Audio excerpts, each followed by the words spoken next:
يقول لك خير الكلام ما قل ودل. طلعت مقاطع كثيرة مركبة علي أنا لما سويت فيديو مشاركة في اليوم الوطني. قالوا يزيد يقصد كذا، وبعدين قالوا يزيد يقصد كذا. أول شيء من حلف له بالله فليرضى، وحنا مسلمين ونامن بالله، والواحد لا حلف ما بيننا وبينه كلام. من حلف له بالله فليرضى. أقسم بالله العلي العظيم والذي رفع السماء بلا عمد، والله يقطع رزقي، إني لا أقصد بالفيديو جنسية معينة، ولا أقصد في الفيديو موضوع معين، ولا قضية معينة، ولا أي شيء. فيديو مشاركة باليوم الوطني مرتبة قبل شهر. قلت ماني منزله باليوم الوطني لأن اليوم الوطني الناس مشغولة واحتفالات الحمد لله وأمن وأمان، بعد بكم يوم بنزله. انتهى النقاش فقط لا غير. هذا هو المقطع الحقيقي. يقول لك من حلف له بالله فليرضى. أخذوه ناس وكتبوا عليه كلام، وهذا جاني المقطع، وكتبوا عليه كلام انه يزيد يتكلم يقصد كذا ويقصد كذا. كفى بالمرء كذبا ان يحدث بما سمع. هذا الكلام اللي قلت لكم مني، وهذا المقطع الحقيقي اللي جاك، لا عليه كلام ولا عليه شيء، ولا في مقطع غيره نزل. وهذا اللي ودي اوضح لكم اياه واقول لكم اياه، ولازم ننتبه من ترويج الاشاعات. ورجاء منكم يا متابعيني، رجاء طالبه كل واحد يسوي شير للمقطع هذا لأي واحد عنده من المتابعين عشان يعرف الحقيقة وينتبه، ما يصدق أي كلام يشوفه. والله هذا الحقيقة، أقول لك الله لا يوفقني إن هذا الحقيقة اللي أقول لك إياها الحين. أنا مو ملزوم أحلف لك، بس أقسم بالله إن هذا الحقيقة. وهذا المقطع اللي جايك هو المقطع اللي أنا نزلته، مشاركة باليوم الوطني من مواطن بسيط. انتهى النقاش. يعطيكم العافية.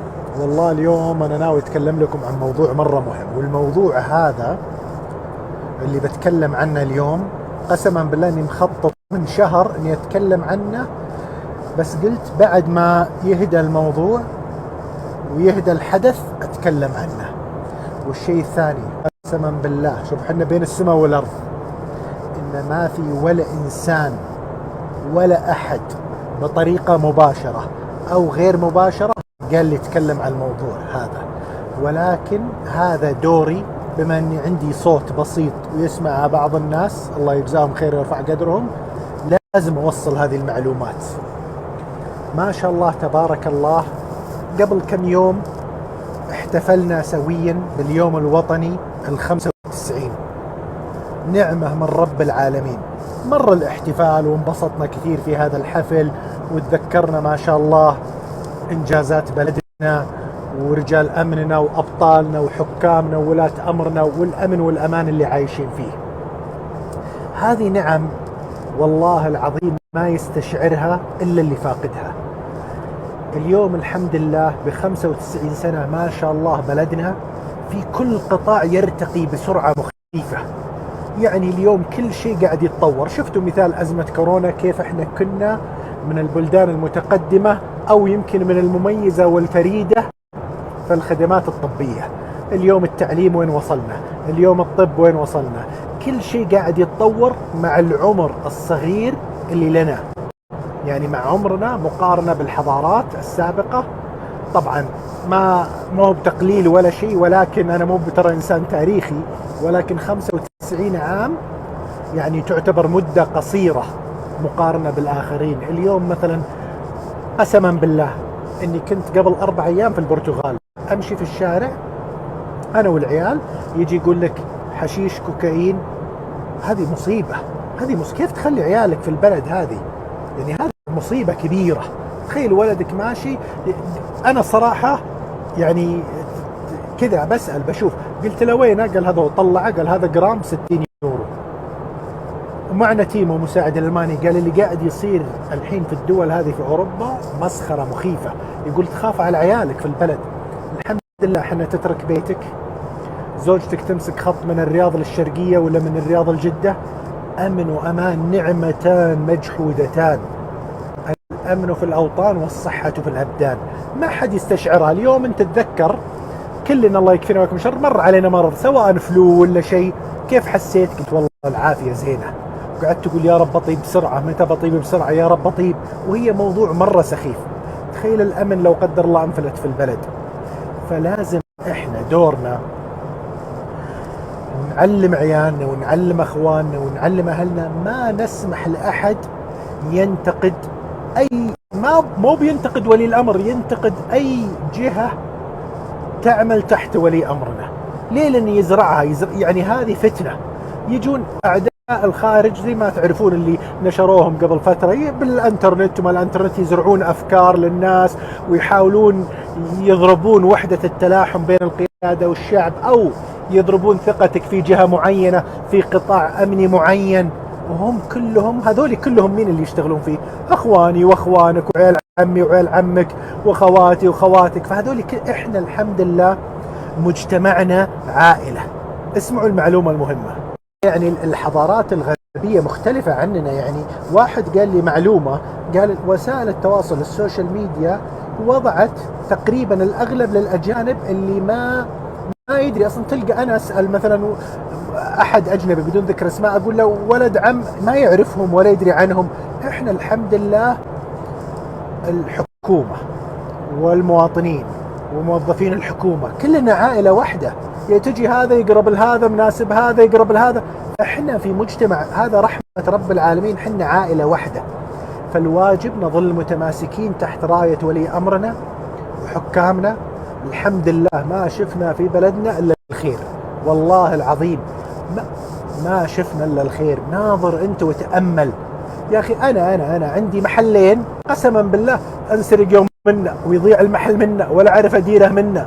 فتخيل أنت دولة مترامية الأطراف، أي عمل فيه ملاحظات بسيطة، ولكن هذا ما يفقد العمل. أنت في بيتك الحين تلقى، أو بيتي عشان ما نضرب مثل بيتي مثلا مسحوا القزاز، تلقى قزازة ما تمسحت. يا أخي أنت بيتك يصير فيه ملاحظات وهو 200 متر، كيف تبغى 2000 كيلو مترامية الأطراف؟